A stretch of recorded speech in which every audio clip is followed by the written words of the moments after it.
As I reported before, British exports to the EU collapsed by almost 60% at the beginning of the year. According to a report for the House of Lords, the new export rules after Brexit are a problem for many entrepreneurs. The English language has a familiar phrase for the location on the British border: a gift that keeps on giving. An unloved gift that stays and stay. Even around 2.5 months after the final Brexit, British companies are still struggling with the new export rules. There are still significant barriers to trade with the European Union, has now officially stated a report published by a House of Lords committee in London. The Brexit trade agreement concluded with the EU has prevented the nightmare of a no deal for Great Britain, but there are still many unfinished points between the two sides, said committee chairman Sandeep Verma. Small and medium-sized companies in particular felt the pressure. The report warned that checks on animal and vegetable products in particular could become permanent problems. Meat products and live shellfish are particularly badly affected. Overall, trade in goods from Great Britain to the EU collapsed by almost 60% in January, as the statistics agency Eurostat recently calculated. In contrast, EU exports to Great Britain fell by 27.4% compared to the same month last year. Great Britain left the EU internal market and the customs union on January 1st, and hence completing Brexit. Since then, UK exporters have to provide a health certificate for every animal and vegetable product for exports to the EU. There are also customs duties. Several industries are complaining of a significant slump in their export business. The Trade and Cooperation Agreement should be seen as the beginning and not the end of the UK's new relationship with the EU, Verma said. She demanded the government must pursue an ambitious approach to trade relations with the EU. According to the committee, complicated and different VAT rules are among the greatest challenges for companies in the EU.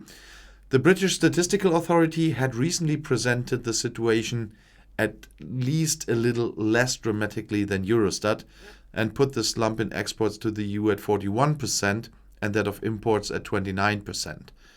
The differences are explained by the methodology. Due to the special Brexit regulations for Northern Ireland, Eurostat reports trade with the British province differently than with the rest of the United Kingdom. Methodology and statistics, just saying. And one other thing we always see here as well, the Tories have always wrapped themselves in the British flag and presented themselves as the party of patriots, the Union, and, when it still existed, the Empire. Recently, in the Brexit spirit of national independence, the Union Jack has been used even more prominently in ministerial appearances. In the new, as yet unused press conference room, which Downing Street has just equipped for just under £3 million in order to keep journalists informed every day in the style of the White House, 4 lush flags are displayed in front of the Tory or royal blue wall behind the lectern. Twice as many as so far at the Corona press conferences in the Prime Minister's office. Particularly zealous ministers also like to present themselves with the national flag during Zoom interviews. 2 BBC presenters recently drew the ire of Twitter patriots when they scoffed that the flag in the office of Housing Secretary Robert Jenrick was probably not the size specified for government interviews. A Conservative MP countered that those who are not proud of their flag or the Queen should leave the country. Former BBC presenter Andrew Neil teased that the BBC sometimes forgets what the B at the beginning of British Broadcasting Company stands for. The broadcaster's general manager hurried to announce that the BBC was proud to be British. The presenter, who had giggled on the show when her colleague teased the housing minister on the motto that size was important, had to apologize for having liked offensive tweets regarding the flag. The new appropriation of the Union Jack is explained not only by the joy of the Brexit camp about the new sovereignty, but also by concern about the cohesion of the Union of England with Scotland, Wales and Northern Ireland, which is endangered by the exit from the EU. The greatest danger comes from Scotland, which will elect a new parliament on May 6th. The Scottish National Party, the SNP, has just tabled a bill for a second independence referendum for the first half of the next legislature.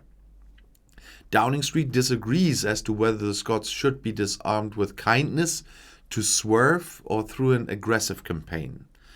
In any case, the government in London uses the Union Jack trademark to make the Scots aware of how much the central government is doing for them. The four flags in Downing Street press room show that this time there is more to it than victories on the sports field. And just now, union members at two Saker Pack locations in Scotland, in Milngavie and Edinburgh, have started a labour dispute over changes in working conditions, so that close to the election once again. The strike started on March 17th with a 24-hour stoppage. Similar work stoppages are to follow every Wednesday, announced the union Unite the Union. Unite criticizes the company's plans to change employee contract terms when operations move to the new Saker Pack facility in Livingston. There are plans to extend weekly working hours and introduce an overtime system. The strike comes at a time when the UK's corrugated packaging demand has risen sharply and supply is scarce. At the same time, the prices for corrugated board paper, corrugated board and corrugated board products are rising sharply. That's another hell of a word in English. I don't know how you deal with that. And there's some good news as well in Great Britain. However, unemployment fell surprisingly despite the corona crisis. In the 3 months of January, the unemployment rate fell by 0.1 percentage points to 5.0%, said the ONS Statistics Office in London on Tuesday. Analysts, on the other hand, had expected an increase of 5.2% on average. As the Statistics Office also announced, 1.7 million people were looking for work in Great Britain. In the 3 months to December, the unemployment rate was 5.1%, the highest level in almost 5 years. In view of the drastic economic upheavals that the virus crisis brings with it, the effects on the labour market will remain moderate for the time being. The increase is limited primarily by government support programs, which are similar to the short-time work practiced in Germany. On the other hand, there was a clear decline in the number of employees. Here, the Statistics Office reported a decrease of 147,000 positions for the 3 months up to January. The expectations of analysts were also exceeded in this regard. They had expected an even bigger drop of 167,000 jobs. And so, it's still good news in the bad news. And if you want to stay informed, please subscribe to my channel. And by the way, subscribers are sometimes really great people. Recently, some people were really generous in supporting my channel via the PayPal link. So thank you very much for this. You didn't put up anything that I'm allowed to say names, so I don't do that. But thank you very much for your support. I really appreciate that. And it's good to hear that there are people that like what you do and even like it that much that they support you. And for that, I really want to say thank you today. And I hope you will continue with me on this channel. And I will be here for quite some time, I'm sure about that. The gift that keeps on giving. That was the start of the video. And Brexit is a gift that keeps on giving. So have fun. Auf Wiedersehen.